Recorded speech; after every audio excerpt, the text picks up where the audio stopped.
Bonjour tout le monde, aujourd'hui je vous propose d'analyser un tweet que j'ai publié le 25 octobre dernier et qui avait pas mal fait réagir. Je vais d'abord vous laisser voir la scène telle que je l'ai publiée sur Twitter. On se retrouve après pour comprendre ce qui s'est passé, répondre aux questions et surtout proposer des solutions pour éviter que ce genre de situation se reproduise. Allez, à tout de suite. Okay.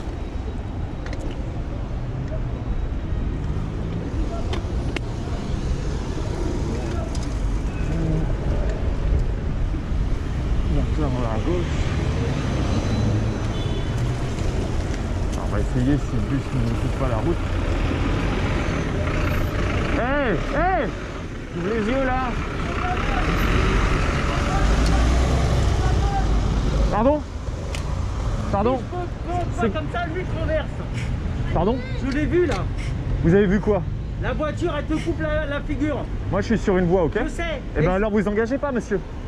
Vous êtes un professionnel, vous savez ça que vous n'êtes pas prioritaire là. Je sais, j'ai vu la Alors voiture. si vous savez, vous vous arrêtez. Ouais, d'accord, vous avez raison, monsieur. Bah oui, merci. Vous avez sauvé la vie, merci, monsieur. C'est ça, vous m'avez sauvé la vie, bien sûr. En Et continuant la route. vous renversez. En continuant la route, super. Allez.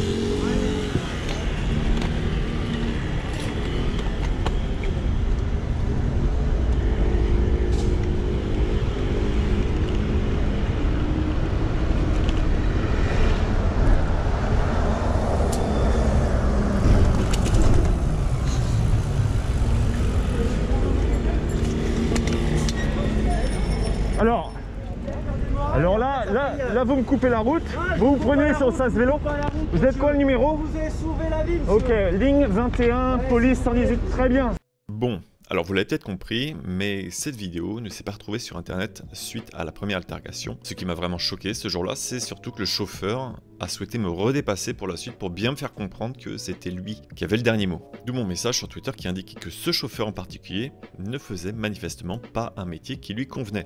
Car là, c'est quand même une grosse perte de sang-froid de sa part. Bref, on va maintenant s'intéresser à une analyse un petit peu plus objective des images et du code de la route pour bien comprendre ce qui s'est passé. Tout d'abord, pour resituer, eh bien, nous sommes au niveau de la Seine, sur le pont de Change, et derrière moi, la circulation est coupée. On peut d'ailleurs le voir sur ces images. C'est aussi pour ça que je me permets de rouler ici, pour pouvoir ensuite rejoindre la piste cyclable qui est au milieu. Car rejoindre le sas vélo où je me situe à partir de la piste cyclable, c'est pas forcément super simple. Il y a aussi la présence de pavés sur ce pont et certains cyclistes préfèrent les éviter en roulant sur le trottoir, comme d'ailleurs la cycliste que l'on peut voir sur la droite. Alors je dis pas que c'est quelque chose qu'il faut faire, il y a une piste cyclable, mais bon, c'est une explication de pourquoi la cycliste roulait là.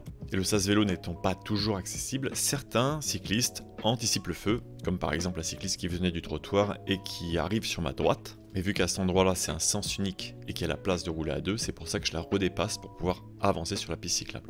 Alors, justement, si elle est en sens unique, pourquoi il y a ce cycliste qui est en contresens? Eh bien simplement parce que c'est des cyclistes qui viennent de Sébastopol et qui continuent tout droit, malgré le marquage, malgré les panneaux, car cette piste en sens unique fait presque la taille de la piste bidirectionnelle qui est un petit peu plus loin sur Sébastopol, donc je pense qu'il y a une certaine confusion. Et vu que c'est une piste à double sens cyclable, l'itinéraire est également coupé.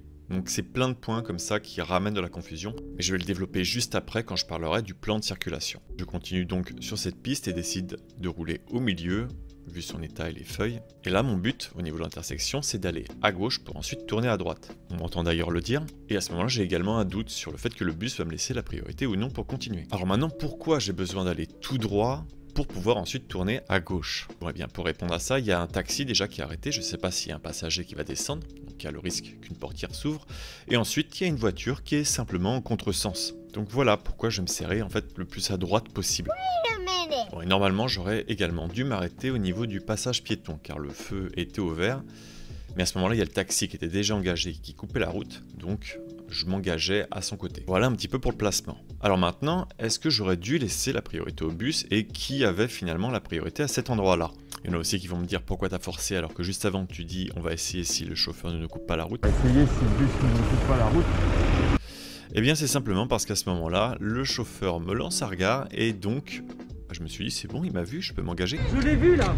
Bon là ça on va aussi regarder le marquage parce que tout le monde n'est pas d'accord dessus. Ici c'est une ligne qui indique un sens unique. On peut voir que c'est une ligne continue avec des pointillés du côté où il est autorisé de franchir cette ligne. C'est donc différent d'un cédé de passage qui est donc composé uniquement de gros traits. Ça je vous ai promis qu'un jour je vous ferai une analyse complète sur Sébastopol, c'est pas encore aujourd'hui.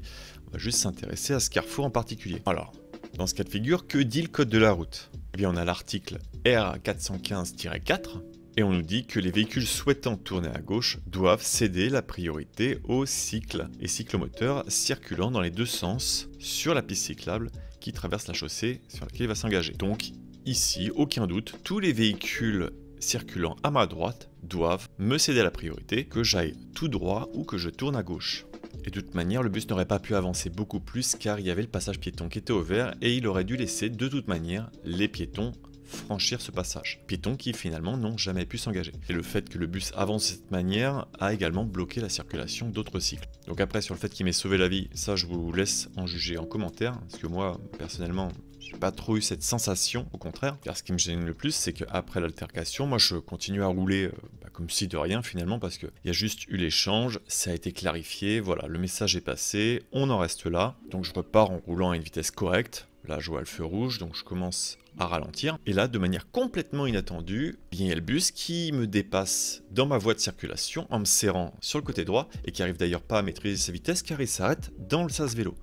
Alors pour information, si jamais vous vous arrêtez dans le sas vélo en véhicule motorisé, eh bien c'est comme si vous avez franchi le feu. Car ici, avant le sas vélo, c'est la ligne d'arrêt du feu. Si vous la franchissez, c'est comme si vous avez passé le feu rouge. Donc moi, ce sas vélo, il m'était bien utile car je souhaitais continuer tout droit. Je vous laisse d'ailleurs la suite en flouté parce que je souhaite pas effectivement montrer le visage du chauffeur. Continuez à me mettre en danger. Je vous ai vu, vous alliez passer, la voiture C'est vous ça. coupait. Vous verrez les images. Voilà, Ça sera... voilà.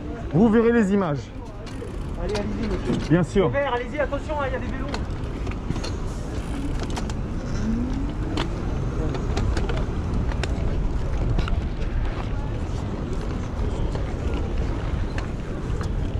Bon, et bien maintenant, qu'est-ce qu'on pourrait améliorer pour éviter que ça se reproduise? Dans un premier temps, on va s'intéresser à l'infrastructure et au plan de circulation. Donc je vous mets une petite vue du ciel. Donc voilà, maintenant j'ajoute les itinéraires cyclables. On voit qu'il y en a une qui va tout droit, du pont de Change vers Sébastopol, en passant par Rivoli, et donc qui est en sens unique sur cette partie, puis en double sens sur le reste. Et il y a cette piste qui descend et qui partage une partie du trottoir et qui est en sens unique, également pour pouvoir rejoindre le pont de Change à partir de Sébastopol, qui est complètement biscornu. Et donc ici, beaucoup de cyclistes se trompent et continuent sur Sébastopol pour pouvoir rejoindre le pont de Change par la manière la plus directe possible. Sinon, il y a également un autre itinéraire cyclable qui est aussi en sens unique et qui cette fois permet de rejoindre le sud de Paris en utilisant la vraie itinéraire de la ligne 4 du Vélopolitain. De mon point de vue, il serait complètement normal de continuer cette voie en double sens cyclable jusqu'à l'autre rive de la Seine qui dispose également d'un autre double sens cyclable. Cela donnerait donc plus de logique à cet itinéraire et éviterait de casser cette continuité cyclable. Ça, c'est effectivement la partie qui concerne les cyclistes qui sont en contresens.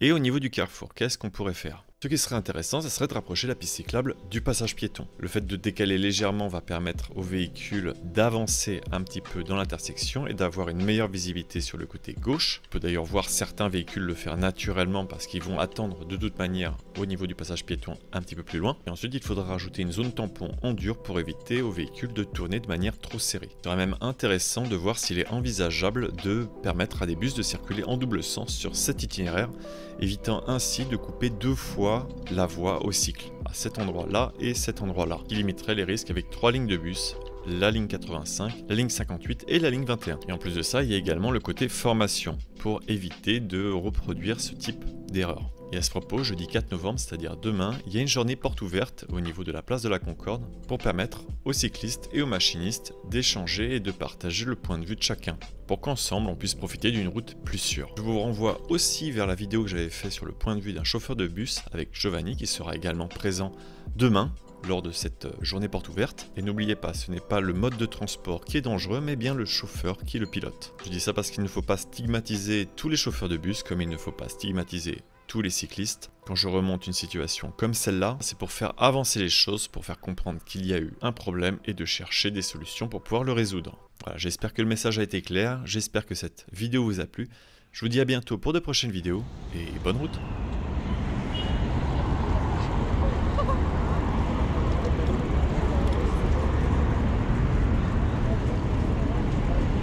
Il y en a qui arrivent en contresens là-bas.